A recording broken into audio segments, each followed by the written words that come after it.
Hi, everybody. Welcome to TAD Talk. We're here again today. This is going to be a fabulous day. No idea what date it is. What date is it, Nick? Is it April the 8th?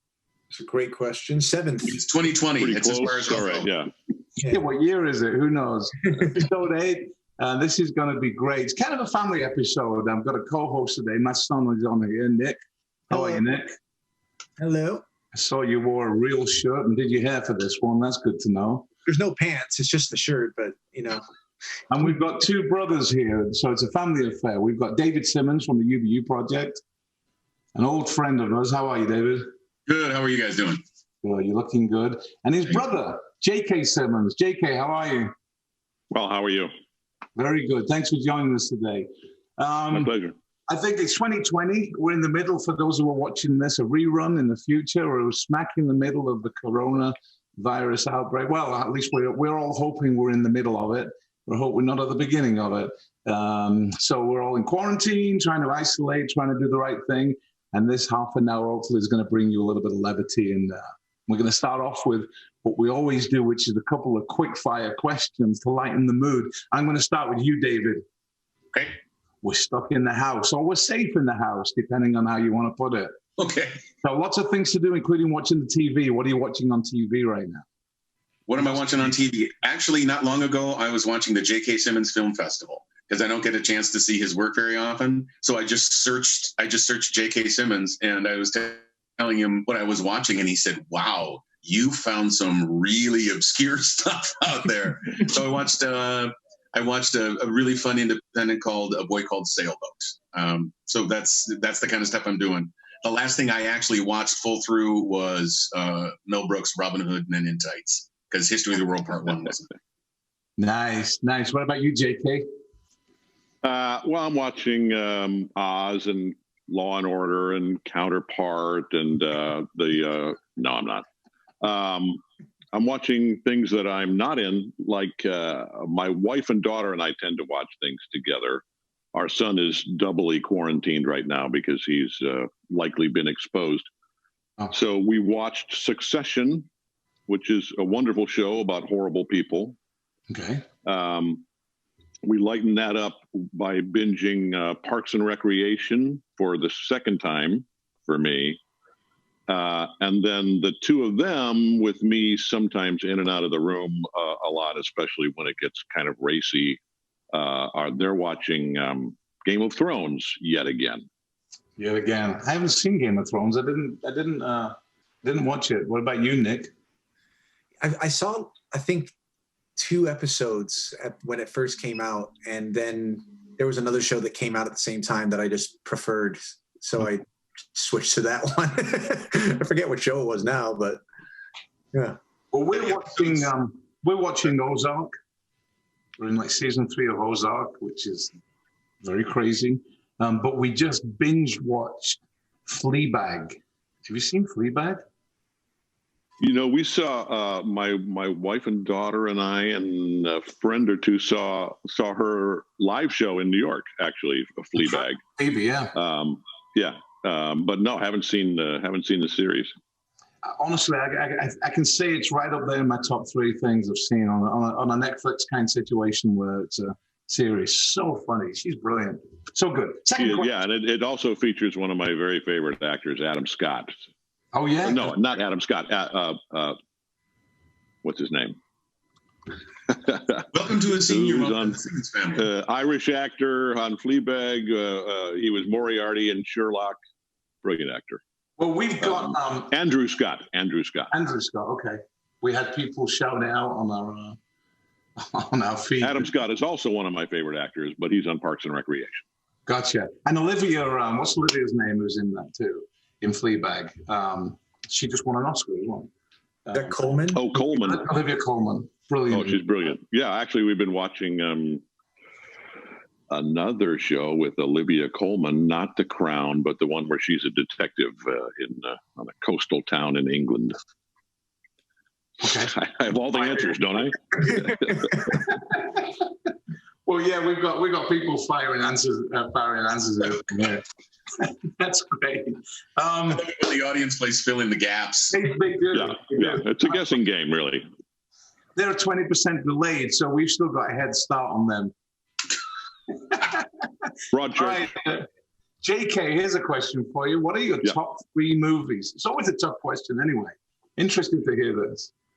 Very tough question, but I'm going to stick with what has been my top movie for so many reasons, really my whole life, which is To Kill a Mockingbird.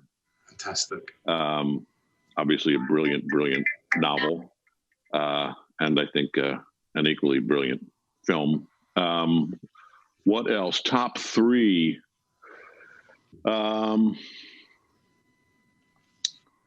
Well, there's this young director, Damien Chazelle, who's done some pretty good movies.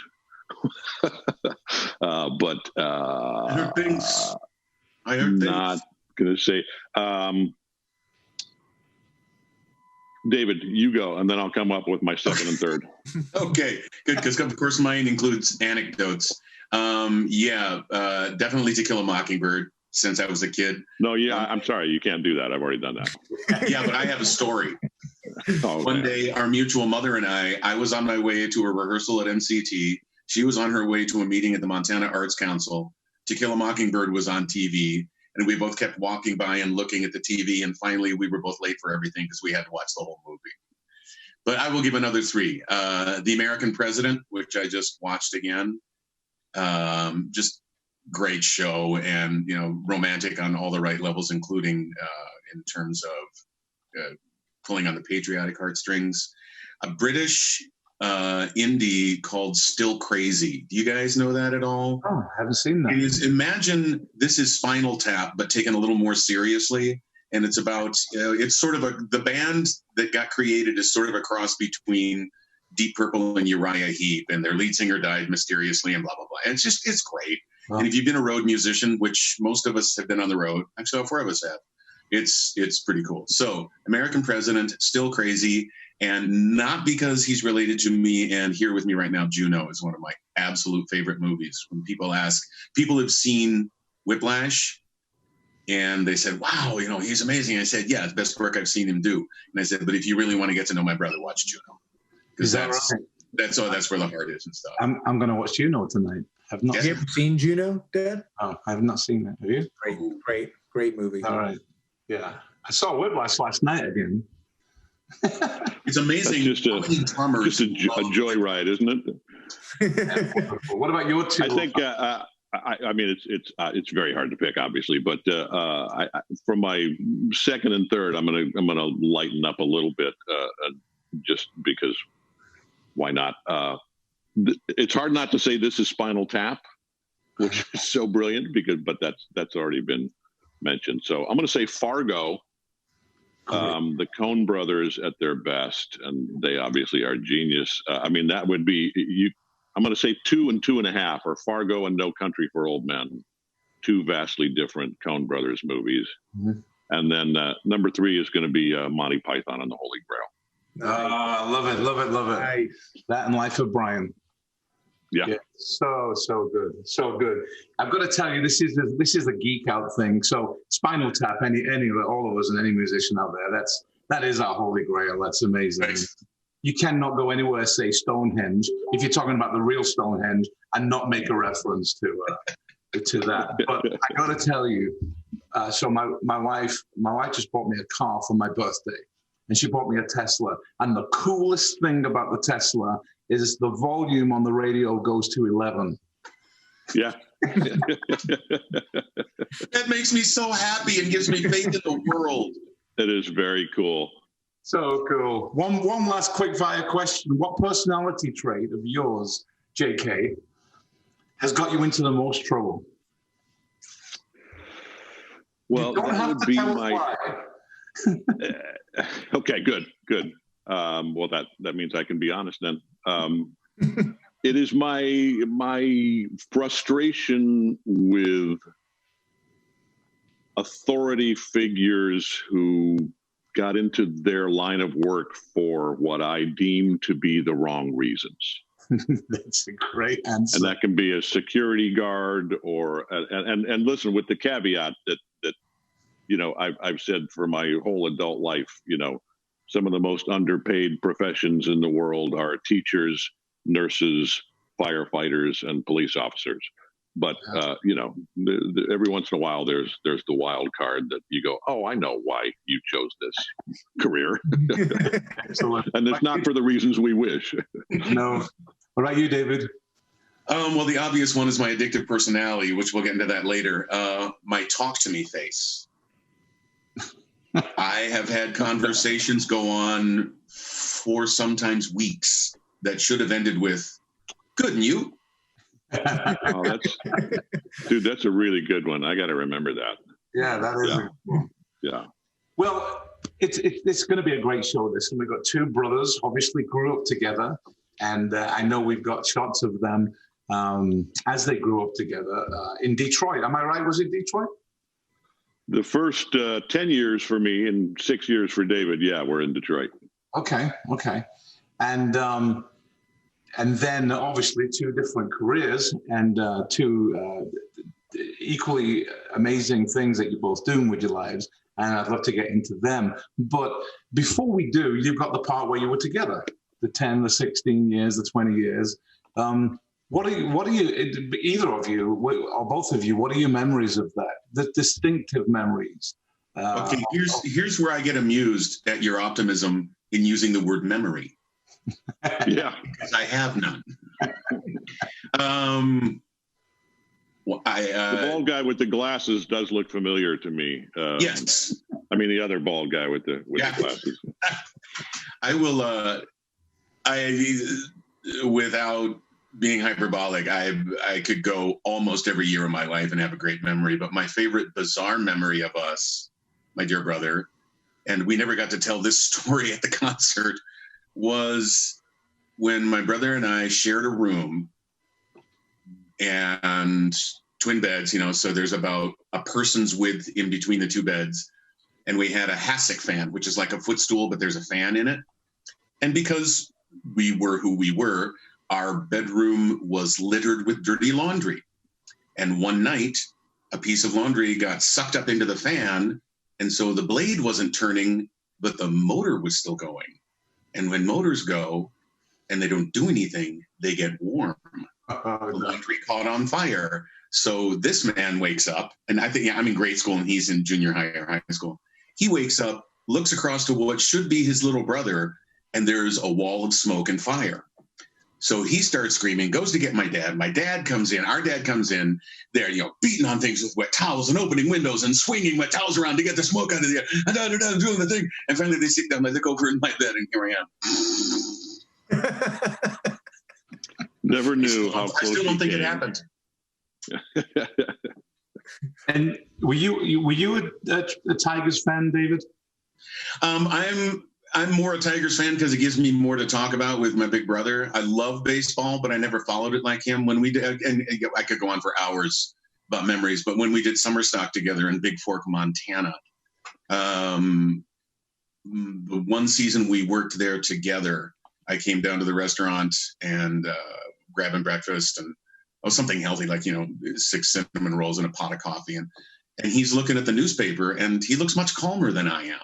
I said, "What are you doing?" He said, "I'm reading the box scores." And I said, "Why?" And he said, "Because it's not rehearsal." And he's also a huge baseball fan, and so I just I started following baseball, and I've fallen away from it. Long stories about my life, but I am a nostalgic Tigers fan.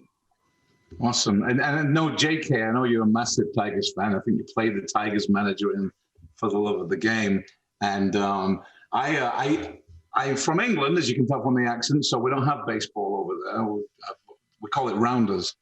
But when I came here to the States, we lived in Seattle. And so this is my Tigers story, even though it was Seattle. And we got involved with the Seattle Mariners and did some fundraising and stuff for them. But when the famous Detroit radio commentator passed away, Ernie Harwell, when he passed away, the Tigers hired Rick Riz to be their radio guy, and it was a nightmare, I think, for both.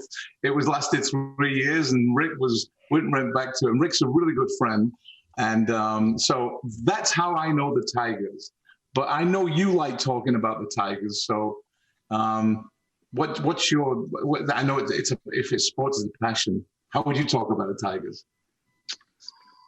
Well, it's hard not to think about Mr. Tiger today, the great Al Kaline, who passed away yesterday, who, because of my connections with, the hoi polloi in Hollywood, I got connected years ago when I was taking my son and some of his Little League teammates to a Tigers game and got recognized and got to hang out on the field with Jim Leland and Curtis Granderson and some of the guys. And then David and I have had similar experiences at Tigers games in Arizona or Anaheim or Detroit.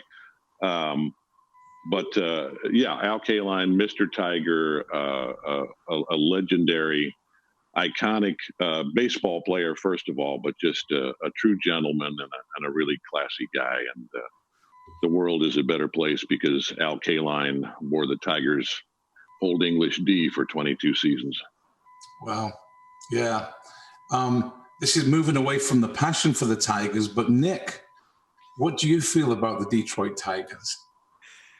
For those who know me, they know that my life is music, and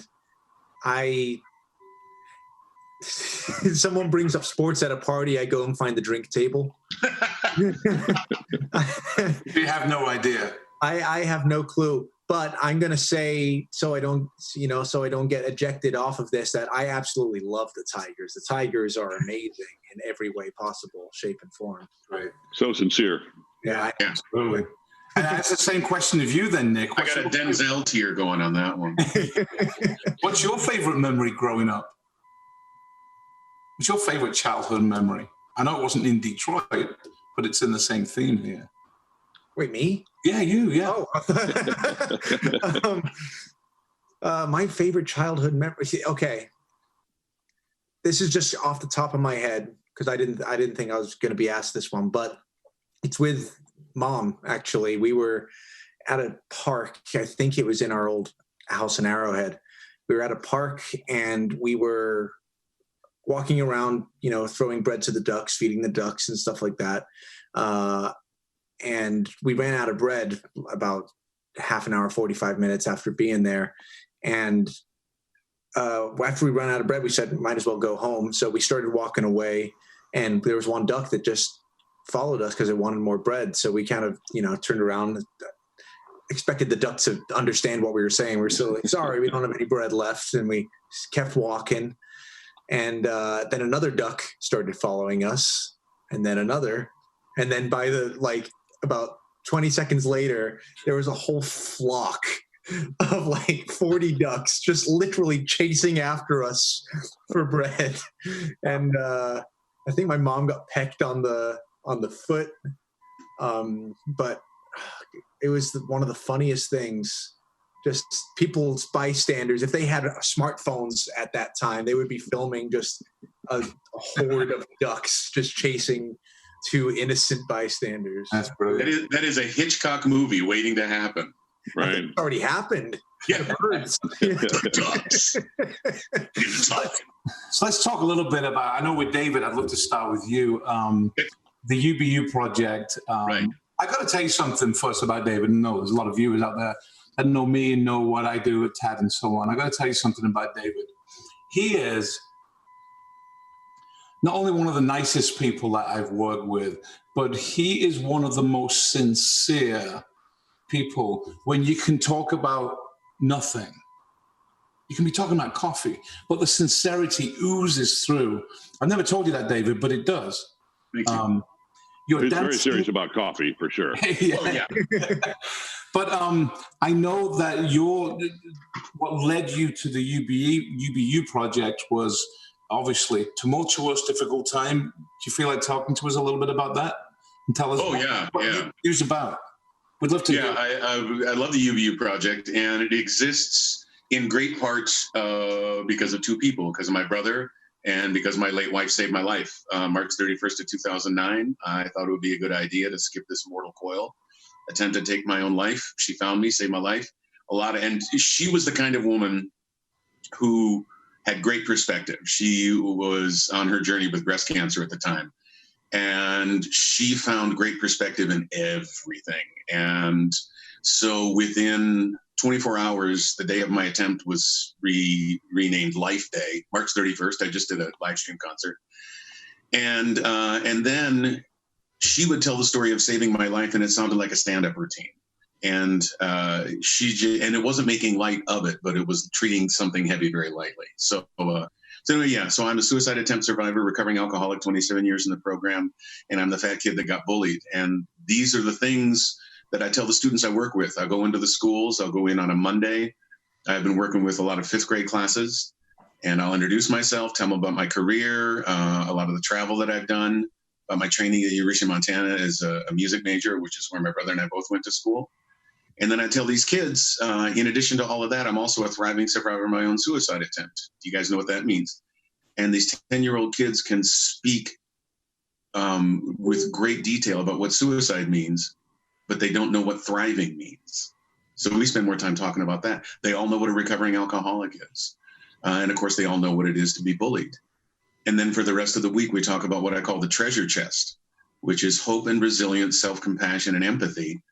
And I asked them, where's your treasure chest? And immediately, oh, it's right here in our hearts. And I said, yeah. And some days it's buried deep beneath the sand and you got to dig it up. And so that's what we're going to spend this week doing. And they think they're having a songwriting class. And what we're really having is a seminar on hope, resilience, self-compassion, and empathy. And the stuff these kids come up with is just awe-inspiring. And they're teaching me Spanish. One of the songs they wrote was Hope is in Our Hearts. And I said, hey, how many Spanish speakers do I have in the class? And of course, 50% of the hands go up. And so I don't know how to order food in a Mexican restaurant, but I can say, Esperanza está en nuestro corazón. Hope is in our hearts. And I go out to the schools, K-12, colleges. I'm even booked to go work with kids in juvenile detention up in Prescott. And through the creative process of writing a song, it's really a conversation about how hope and resilience and self-compassion and empathy are already inside.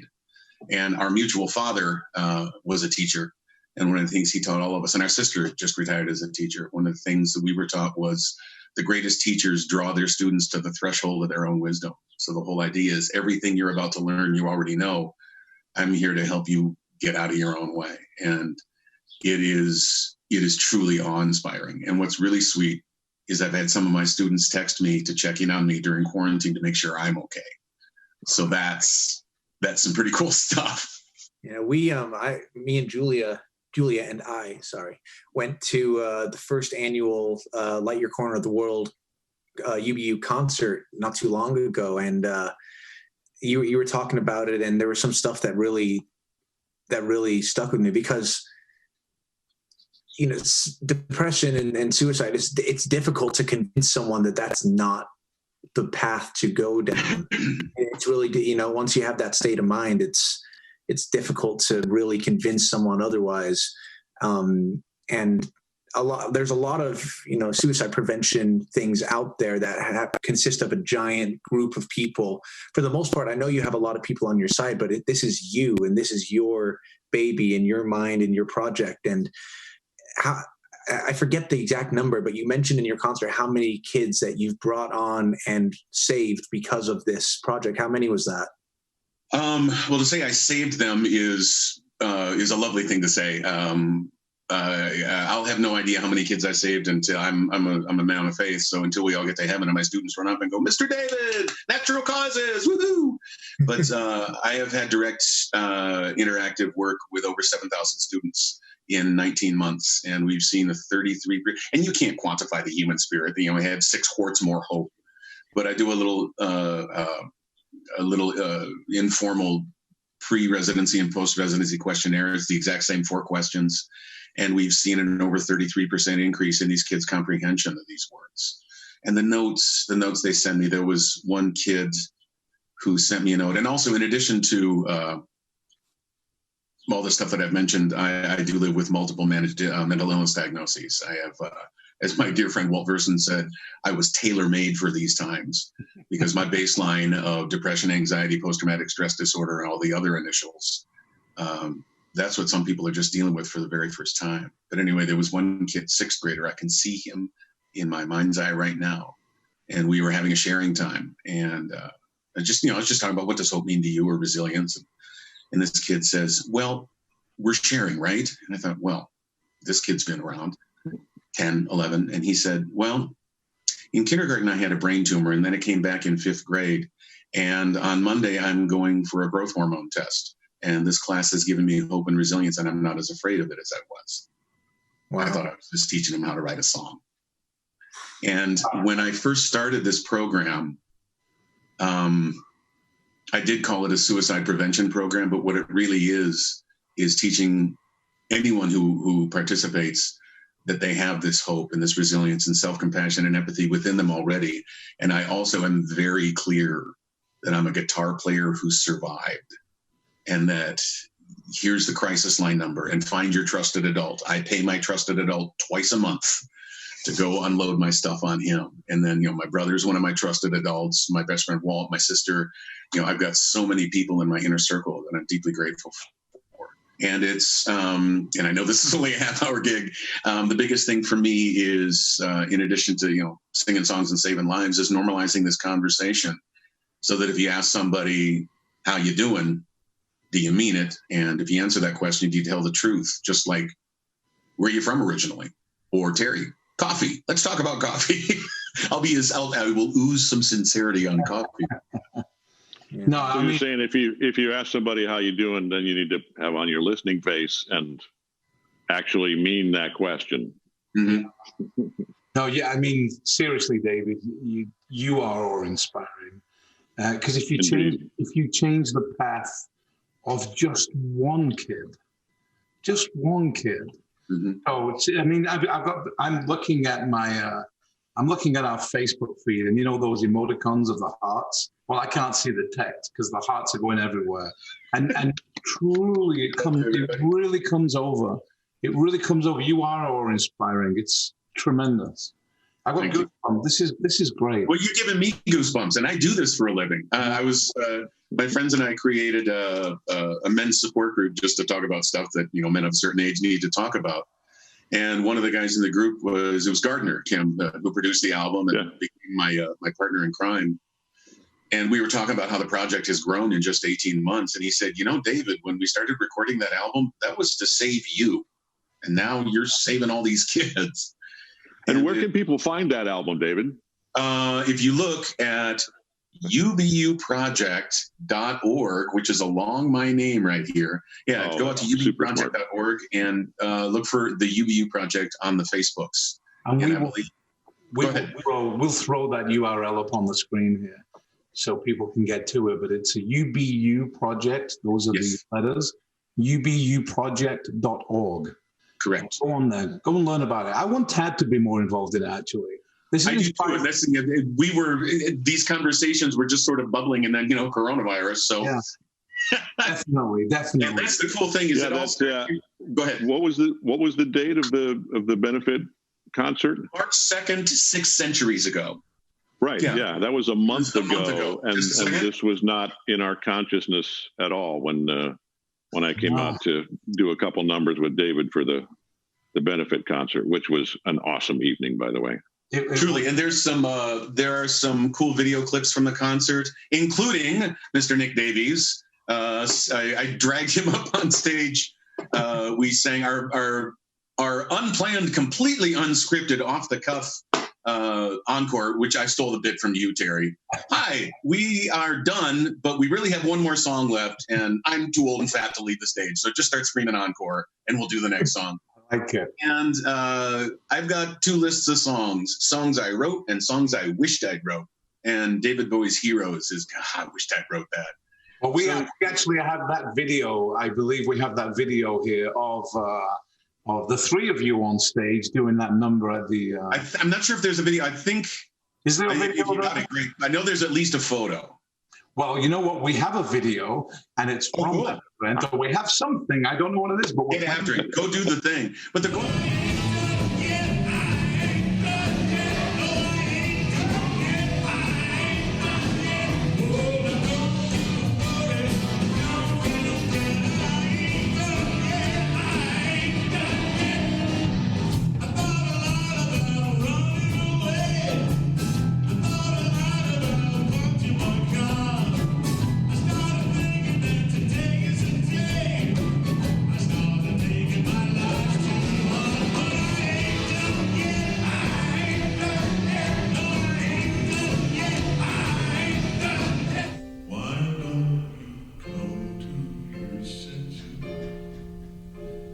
Been out riding fences for so long now.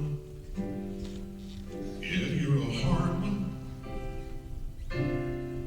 but I know you've got your reasons.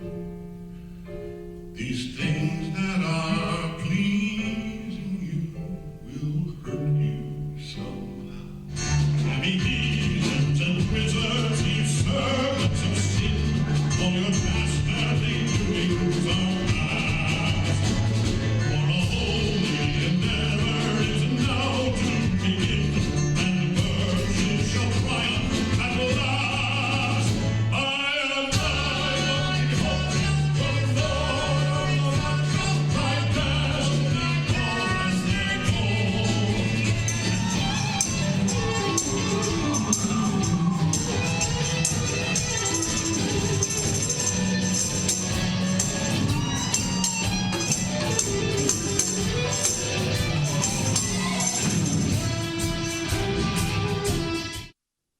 So I bid him.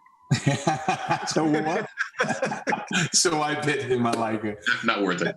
It was a great night. I'm bummed that I wasn't there now. And I wasn't. Not remember. Is it going on again next year? Is this going to be an annual thing? It's going to be happening again. You know, everything is up in the air because, quarantine. But honestly, and I have no right to be optimistic, and yet I am. With the life I've lived. But if you look at the last 11 years, I have every right. But every time I think about the time after the quarantine, I can't help but smile and see light. I have no idea what it looks like. No idea what it looks like. But a phrase that I learned recently is believing in something. To believe is to pray for rain. To have faith is to show up with an umbrella. I got faith. I'm going to show up with an umbrella. Good for you. Well, we'll bring our umbrellas and we'll be involved in that concert for sure. Yes. That's for sure. JK, what a career. Amazing. I've got people. So look, there's a lot of people doing this on the feed right now. All I want on the feed is I want you to write down your favorite JK Simmons movie. Okay, fire away. JK, when I knew you were going to be on today, well, I don't know if you know this. We've met once before. Do you know this? Do you know where? Even though my brother and I do both have terrible memories, I was remembering that we've met, but not where we met. Okay, I'll tell you where we met. It was in Madison Square Garden on Billy Joel's 100th concert. Yes. Yeah, it was there. I think I texted you a photograph, David. That was a great show. That was. Amazing concert. Right? Yeah. That was cool. Was that when he brought Springsteen up? Yeah. Yeah, that was a great night. Nick got an amazing photograph of Springsteen and Joel at the front. But all these, they're all coming up now. My sister just jumped on the feed and said, I can't believe my brother's talking to the guy from Oz. It scares me that that's her first reference is Oz. Yeah. Juno, Spider-Man, Whiplash, Spider-Man. So we got all of that.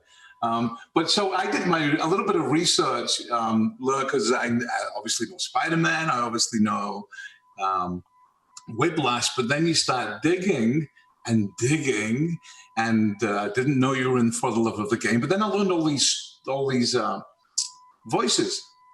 You were in Zootopia, right? Mayor Lionheart, yes. Yeah. Really? I didn't know that. That's awesome. Kung Fu Panda, Nick. Oh my God.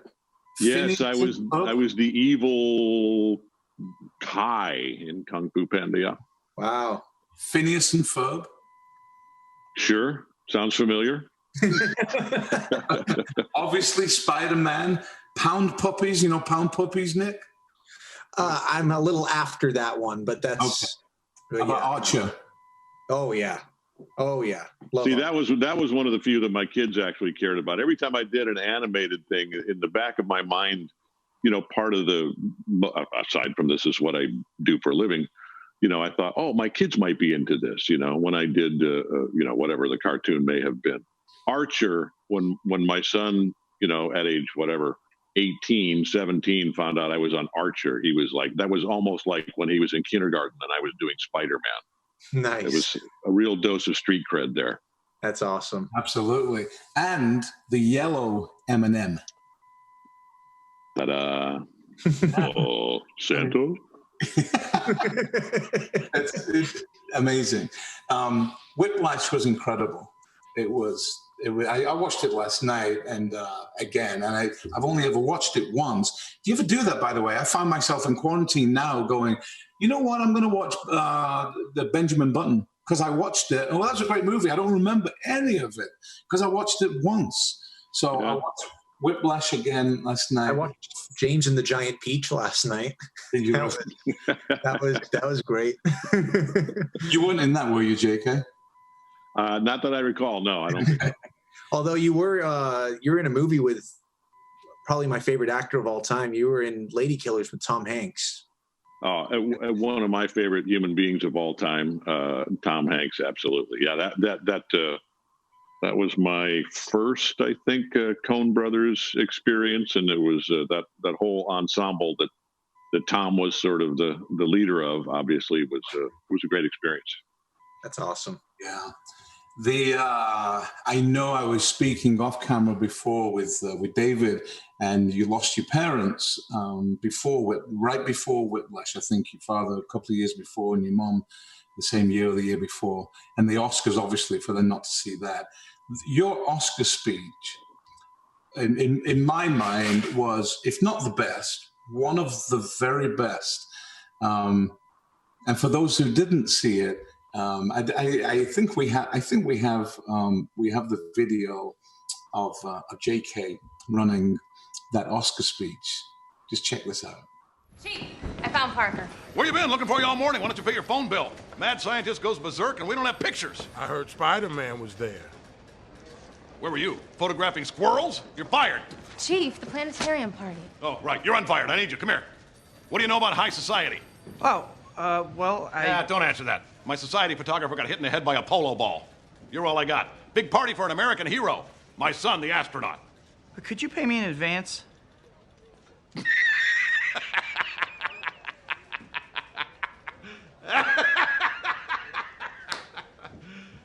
You serious? Pay you for what? Standing there? The planetarium tomorrow night, 8 o'clock. There's the door.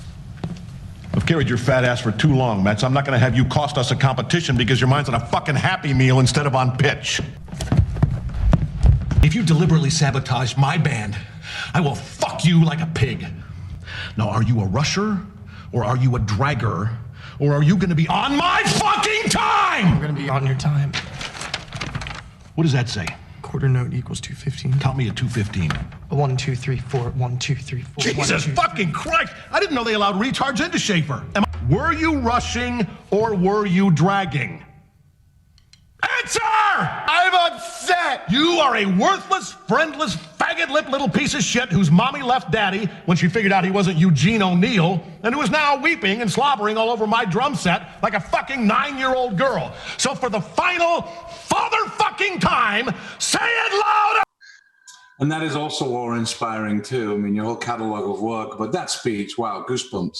Really? You see them? I'm one of the lucky ones. I have an incredible relationship with both my parents, and being a few years ago in my teen years, I went through that whole my parents are embarrassing phase and stuff like that, and I'm just so thankful I grew out of it while they're still here. So I'm not taking a day for granted now. So thank you for saying that, because it's so true. It really is. Yeah, absolutely. That's a beautiful perspective to hear. Yeah. But so obviously, what's that, David? We were fortunate.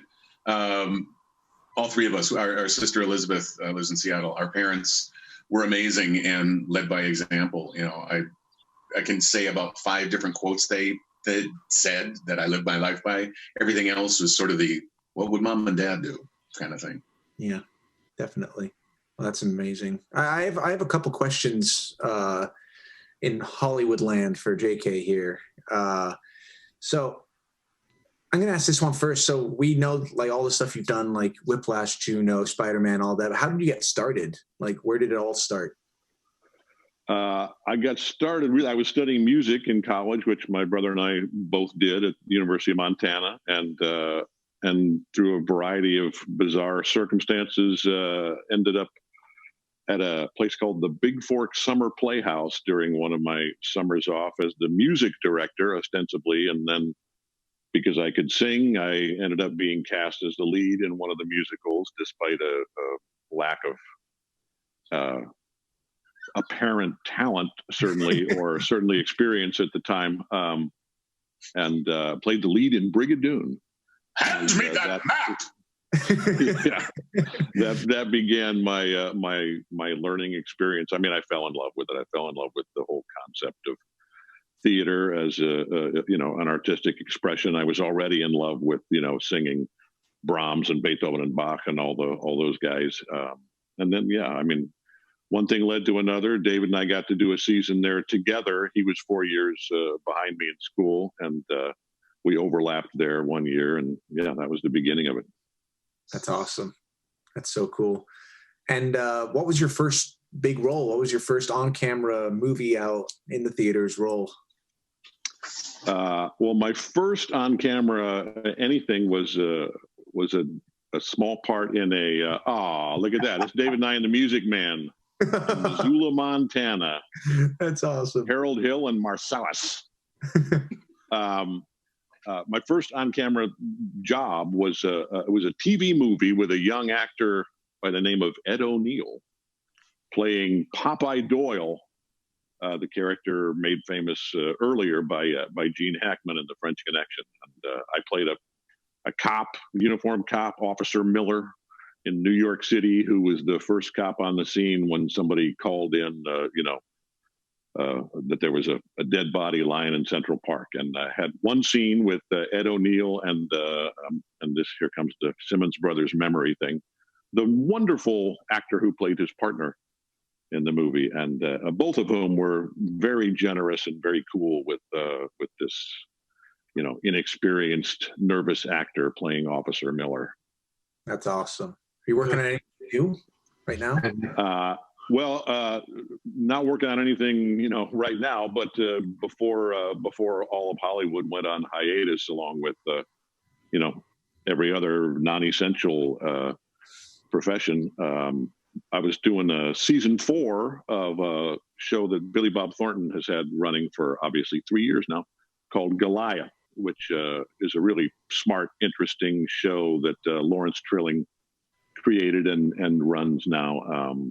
I'll be assuming we get back to work and finish up season 4. I'll be Billy Bob's protagonist or antagonist for season 4 on Goliath. That's great. Good. That's awesome. I got to tell you, one of the comments from a viewer, Scotty Pearson, who David knows, wrote he's watching Whiplash and realizes that's how he parents his children. Throwing symbols at their heads. That's illegal in most states, I think.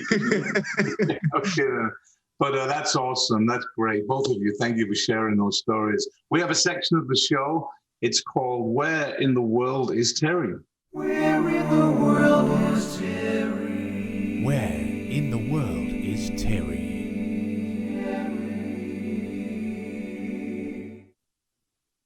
All right, this is it. David, we're going to hit you first, okay? No cheating on this, Nick. Can't tell him. David, watch my background. Where in the world am I? Whoa, you're not supposed to see that bit. Oh, that bit. Oh, it just... I know. Valley of the Sun. Let me think. Where am I? Wow, this is a hard game. That was... Well, let's just enjoy it anyway. This is Arizona State Fair. What is slip and slide? Where am I, David? New York City. Am I close? No. See, when I was on tour, I played all the towns that weren't New York City. That should give you. I played Harlingen. If you were in Harlingen, I'd know where you are. The merchant, no idea. Come on. Absolutely no idea. You'd never know I've been all over the world by my lack of knowledge of the world. You're in a city. I got nothing. Seriously. That's Nashville. I am not your guy for Jeopardy. That's it. All right. That was Nashville. Wow, I was just in Nashville for the first time. I have a feeling that paying no attention, obviously. We may not have edited the beginning of these out, so we may give this one away as well. But this is for JK.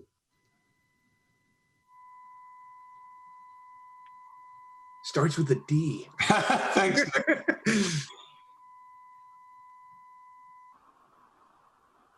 It's going to give it away very soon.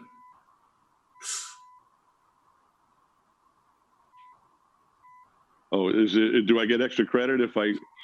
See, I can't even see what that is. My eyes are so bad. Something really gave it away there. Or so you think. Yeah, well, maybe. Well, I mean, look at that ballpark stadium there. I don't know if that might be the Lions. Yeah. Oh, Ford Field? Right. It's Detroit. Is that Lake St. Clair? I have no idea. That would be Lake St. Clair. To be honest with you, I also got it for YouTube, so that could have been Phoenix as well for all I know. All right. I didn't see a single palm tree, so. We have a question we ask every show. Hey, Walter just got Detroit, David. He just answered on the feed. We have a question every show. It evokes tears, laughter, joy, all kind of stuff. But we ask it every show. And this is the question. It's, if you could spend the next hour with any two people, dead or alive, known or not, and in one place, which two people would you spend it with, and where would you be? I'm going to start with JK. Well, I'm going to save my first answer for my brother.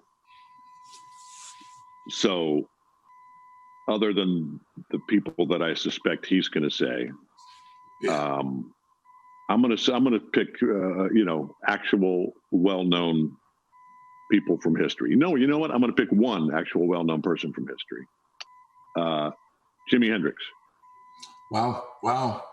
A genius, a big influence, on, the world, certainly on, rock music world. And always have felt, since junior high, when I first became aware of him, just felt a pure creative energy flowing out of him that was unlike anything the young impressionable version of me knew at the same time. I then went and learned, C, F, and G, and never got all that far past that. But then I taught those chords to my little brother, and he did progress past that.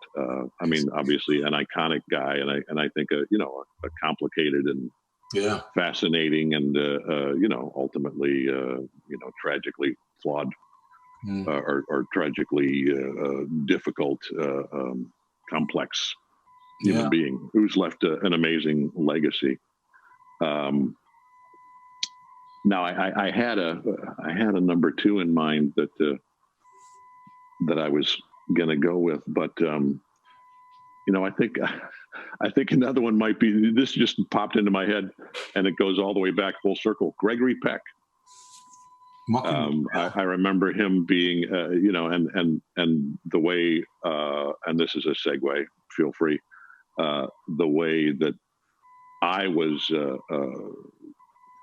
the impression that he made on me as a kid, especially obviously with the To Kill a Mockingbird, and then seeing my parents, our mutual parents, affection and reverence is not really the word, but it's the closest one I'm coming up with right now. For him, he was just a fascinating guy. Fantastic. My brother. Fantastic. David. I had to choose three. Okay. Yeah. The first would be Mom and Dad on the front porch of their cabin at Parcel B. Wow. Little creek. And then my late wife, just anywhere in the world. I miss them all, but I'm deeply grateful that for that gig on March 2nd, my brother and I, our sister, our cousins who are like siblings, people came in from as far as Florida to see that gig. And so I love that I was able to spend time with them, and I know I will again. But yeah, I am unabashedly miss my mommy and my daddy these times. I would love to pick up the phone and call into the good times and the bad. And I miss my wife Marilyn because she had a great way of hugging me with one arm and smacking me in the back of the head with the other. Well, I'm sure if they're watching from anywhere, they're extremely proud of both of you. That is a certainty. This is wow, I usually say what a 30 minutes was spent, but what a 60 minutes was spent. Oh, wow. It's been phenomenal, and not to steal words from a movie, but there are no two words more harmful in the English language than good job. So I'm not going to say good job. I'm going to say thank you both, because thank you. It's been such a great day, and if you can jump on the TED Facebook, there's so many people talking to you here from names I don't know. I'm sure you do, and it's been a great show. Thank you so much for me, Nick. Thank you for being part of it. It's been great having my son on this as well. Oh yeah, excellent. It's been great. Just a little bit of housework. We've got a very special TED Talk today at 3 p.m. Pacific time, 6 p.m. Eastern time. It's a one-off episode with the group, the nonprofit group from Arizona Broadway Theater. We have Broadway star Chuck Wagner. We have Arizona Broadway Theater Brad York and another special guest. And today is AZ Gives Day, where we donate what we can. It could be $5 instead of having a coffee, and to help these theaters protect themselves in this very difficult time and come out of this all guns blazing with all the amazing things they do for youth and for the community. So join us at 3 o'clock for that. If you want to see all these TED Talk shows, you can see them on our YouTube channel. Just subscribe to that. Go to our TED Management Facebook page, like it. Most of all, keep safe, keep healthy. Thank you both and all three for joining us today, and we'll see you on the next TED Talk. Thank you. See you later.